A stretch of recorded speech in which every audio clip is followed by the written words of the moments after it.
to days 18, 19, and 20 of the 22-day challenge.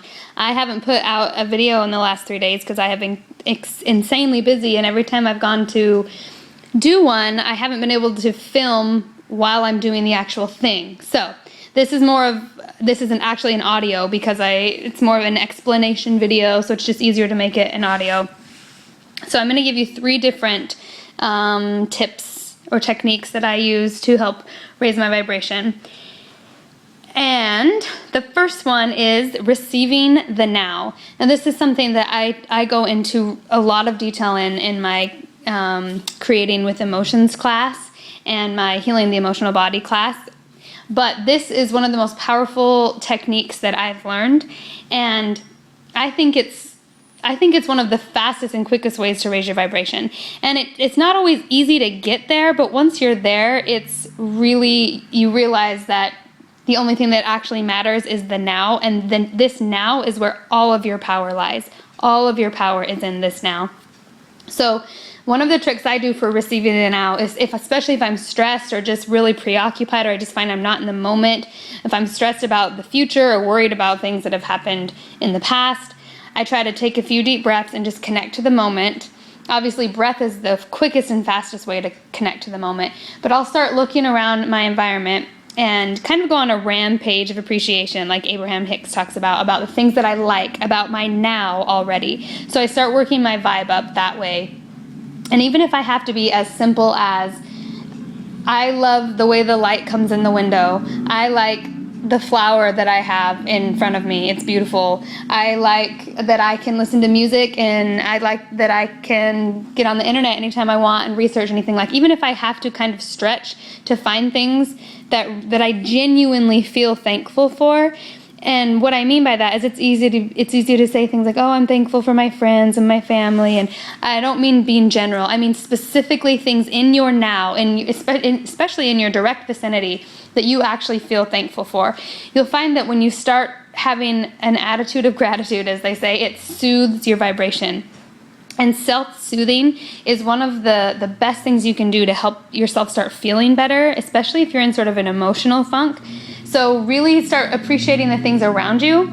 And then once you find that you're in a higher vibration because you've gone on, a rampage of appreciation, the second tip that I have for you is to create the essence of what you want or what you would prefer through bringing it into the now. So I think I may have talked about this in some of the other videos. I can't remember, but so once you've gotten yourself in a better vibration where you actually kind of feel like you've self-soothed, you feel soothed in your situation, close your eyes and do a visualization or you can, sometimes I do this just walking around, like pacing back and forth and speaking out loud to myself. But I will say, okay, these are the things, the essence of things that I want to create or things that I want to bring into my life to help soothe me even more.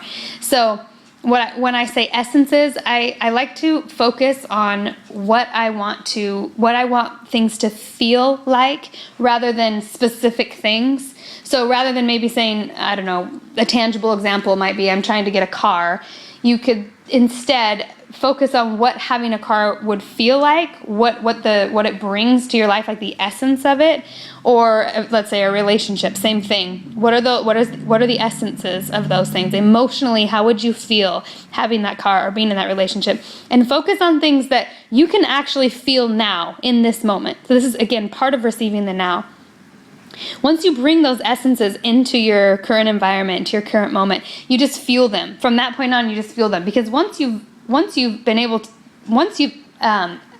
are able to manifest the essence itself, you've already manifested it. Because ultimately, the only reason we ever want anything is because we think it'll make us feel better.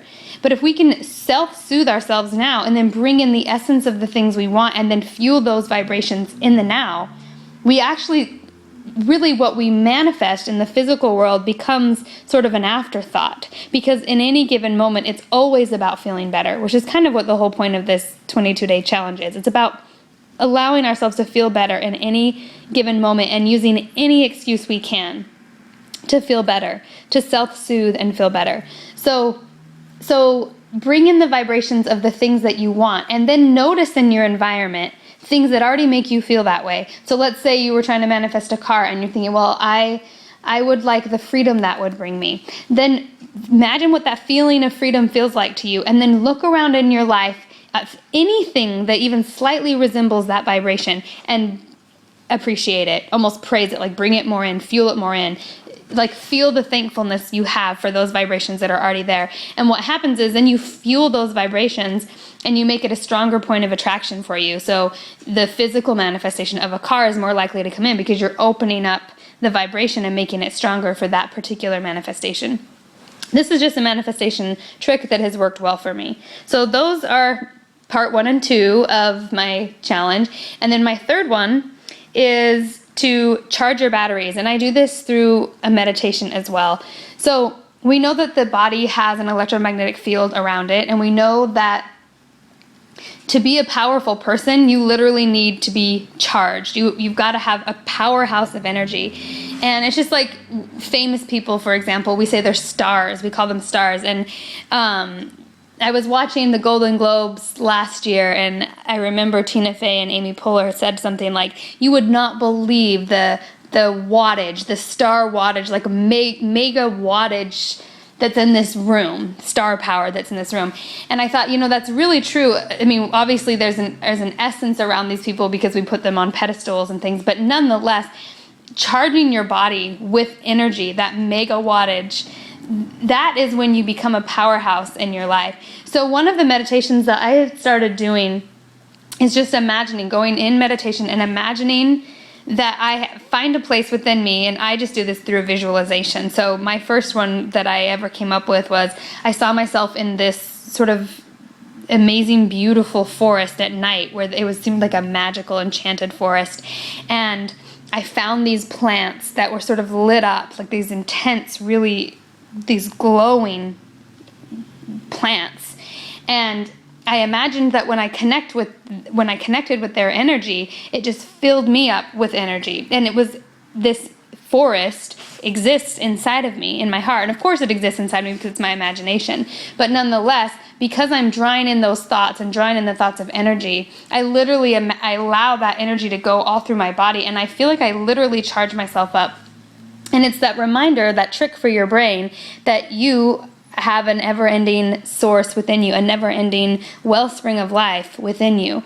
And so finding visualizations that can remind you that it's all within, it helps to start heal that duality mentality that we were raised in and that we chose into, because this is a duality reality.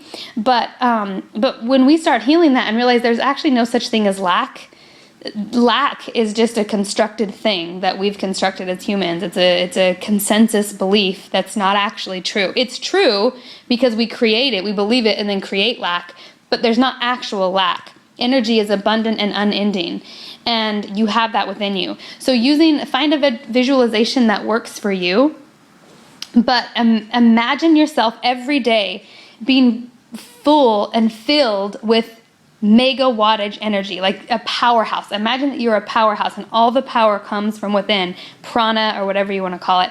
And a good left brain way to understand this is look at some of the new research about reprogramming your DNA and what they found even about words and how words can literally restructure your DNA to be something else entirely. And they've done experiments with like embryos that I think were like original embryo that was a frog embryo, and then through words and positive intention they turned it into a different embryo, like of some other aquatic life. So it was really interesting. It's really interesting to look at, again, the power of thought and power of visualization and emotion. And the reason why visual meditations work so well for me is because then I experience the emotion of it.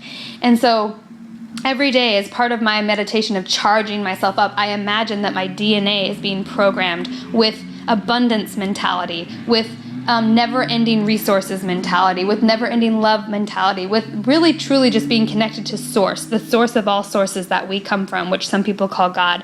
Being connected to that source at all times is a never-ending stream of energy.